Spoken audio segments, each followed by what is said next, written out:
Goeie, welkom bij de K-route. Marga Klaus schreef een nieuwe roman over het leven van een man in vrouwelijkskleding. Bolman en Bolman. Als de cijfers leeuwen meist, dan wen je er op elk Fries dorp was aan 2 of 3 man die graag in vrouwelijkskleding rennen. Travestiet nemen ze het wel, maar een wat sympathieker wordt is crossdresser.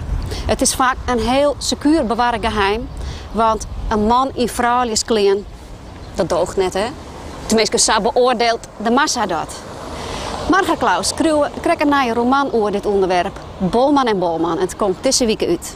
Tijdens haar research kwam Marga Klaus in contact met een vrouw die de Malia helpt met die andere kant. Dus had ze een winkeltje achter in een garage en daar had ze jurken, lingerie, kunstbeelden en kunstpoesten. En ze weet er alles van, want haar man is een crossdresser.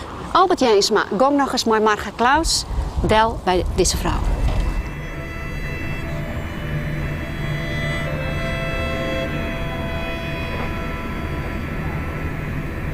Ja, bang is misschien een goede woord net, maar het is de onbekendheid, denk ik. Het is voor jezelf een avontuur. Sowieso is een boek schrijven een groot avontuur, want ik ben net iemand die een prachtig kader kan maken van nou hartstikke in, dat ik hartstikke twee, dat. Nee, ik ben een hele organische schrijver. En ik denk van ja, als die crossdresser die ik als haatpersoon heb, als die echt zijn coming out op een goede manier doen wil, dan heeft hij daar help bij nodig. Want als het er zelf dwaande is, komt hij er net.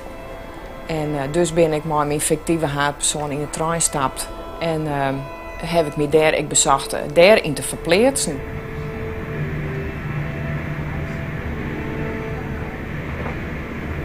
Ik vind het ook wel mooi om mensen zichtbaar te maken. Dat hiet maar die vlechteling heel bot. Maar dat heb ik hier niks aan mij. Denk ik, waarom ben crossdressers meisjes van de nacht? Waarom moeten die in de nacht de dik op in haar mooie kleren? En waarom doen ze dat net daar? Nou, dat is omdat mensen daar vreemd op reageren. En daar was ze haarzelf net aan bleedstellen. Dus blijft het een soort van spul achter de coulissen. En dan denk ik van, nou, kom eens van het gedien. Marga Klaus schreef verder om mensen die in de hoeken zitten met de klappen vallen.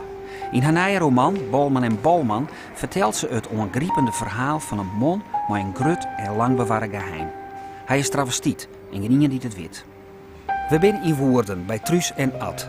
Mensen die er alles van weten. Marga het kunde onder het krijgen via internet, doet ze onderzoek die voor het boek. Hij is travestiet en zij heeft een winkeltje in een garage met mooie vrouwelijkskledingkeerpje kennen en werd ze deze mooie ook opmaakt. Ze is een soort van opvangman. Haar klanten komen uit heel Nederland en België. Als ze hierheen gaan is het vaak een eerste stap. En dan praten we eerst, we drinken koffie, maken kennis. Nou, de hele verhalen krijg je vaak te horen. En dan ga je... Verhalen zijn dat bijvoorbeeld? Nou, hoe zijn gezinssituatie eruit ziet. Dat de vrouw er, 80% weten de relaties waar ze mee getrouwd zijn of waar ze mee samenwonen, weten helemaal niks van hun travestie af. Het is een groot geheim, ze doen het altijd toch wel stiekem. Maar het is een behoefte waar ze zich niet tegen kunnen verzetten. En dat is het fenomeen travestie. Dat ze kunnen er tegen vechten wat ze willen. En dat gebeurt ook vaak jaren. Zeker als ze nog jong zijn, dan kunnen ze dat allemaal nog een beetje wegduwen. Omdat ze dan gaan trouwen, kinderen krijgen, een carrière van hun werk opbouwen. Maar zodra ze wat ouder worden en alles is allemaal eigenlijk een beetje rustiger vaarwater, dan komt dat als een boemerang, komt die gevoelens komen terug. En daar kunnen ze eigenlijk niet aan weerstaan. Ze moeten zich omkleden, hoe dan ook. Dus wat gebeurt er? Feestwinkel, pruikje, stiekem een rokje van een vrouw, een paar kousen pikken of panties van een vrouw. En dan maar even gauw een beetje omkleden. Maar op een gegeven moment, als ze wat ouder worden en ze hebben die gevoelens ze kunnen zich niet helemaal daar mee...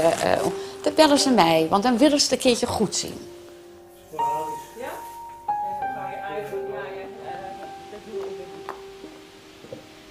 Ja, maar Ad heeft alle vrijheid die hij heeft. Kijk, die gaat ook rustig winkelen. Gaat hij omgekleed, gaat hij de auto in en dan gaat naar Amsterdam. En dan gaat hij even lekker winkelen en dan komt hij daarna weer terug. Ga ik weer douchen, omkleden en dan is het weer gebeurd. Zijn vrouw wist er wel van. Maar zijn vrouw er nooit meer lastig willen vallen. Nee. Was toen ze eigenlijk overleden was, toen heb je wel eens ergens van internet een pruik gekocht.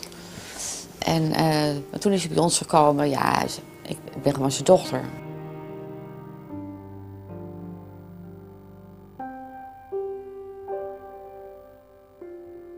Dat is mijn ervaring. Ik maak mijn eerste boek over een vlechteling. Dat mensen zijn van... ik heb me er nog nooit in verdiepen. En ik weet nou gewoon dat iemand uit Afghanistan, of waar dan ik maar waai, een mens is liek als ik. Is dat zeggen dat het boek een boodschap heeft? Nou, misschien heeft het in die zin wel een boodschap, maar net zo expliciet, dat laat eronder. Ik denk sowieso het elk boek een boodschap. En ik ben wel een geëngageerde schroewer. Ik schroef net om de mooie schroewerij, zeg maar. Ik wil wel graag zelfs wat leren. Ja, en ik hoop gewoon dat de mensen een mooi verhaal lezen en dat ze er wat van mij nemen. Dat zijn een mooie pruiken. Ja. Er zijn erbij die dus ook echt van hele grote borsten houden. Dat is super vrouwelijk. Kijk, en dan heb je dus, dit vind ik eigenlijk wel een hele bijzondere. Ja, dat is wel een joekel inderdaad. Dat is een joekel. Travestieten vind ik een rotwoord. Travestieten associeer ik met een beetje ordinair, drag queens, mensen die overdreven bijlopen. Crossdresser vind ik een veel mooier woord, want dat is het gewoon. Een man die gewoon voor even vrouw wil zijn. Een avondje of een uurtje en daarna is het ook gewoon weer een man. Nou, dat verklaart misschien ook dat mensen er een beetje huiverig voor zijn. Want als je op Google travestiet in typt, dan rollen de porno-sites zo binnen. Ja, precies. En dat is juist vaak, dat is zo jammer dat die associatie er is. Want mijn klanten zijn helemaal niet zo. De mensen die hier komen en dat zijn gewone huisvadertjes die gewoon een werk hebben, kinderen hebben. Die heel normaal functioneren. En net wat ik ook tegen haar gezegd heb. Van kamerleden tot stratenmakers in alle categorieën. Kamerleden? Alle leeftijden. Ja, moet je niet in vergissen. Mensen die driedelig pak in de zakenwereld, hoe vaak dat daar ook voorkomt.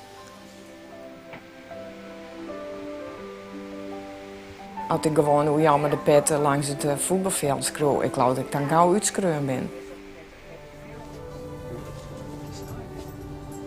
Ik wil een gewoon mens, een gezicht aan, maar zijn speciale onstrijd of verlet. Dat je zelf. Ik zou bijna werken. Ik bedoel, in je gen een beetje oors in die leven. En dan hier zelf maar die onstrijd on cloud zitten. Dus ja, dat kan zo. Dus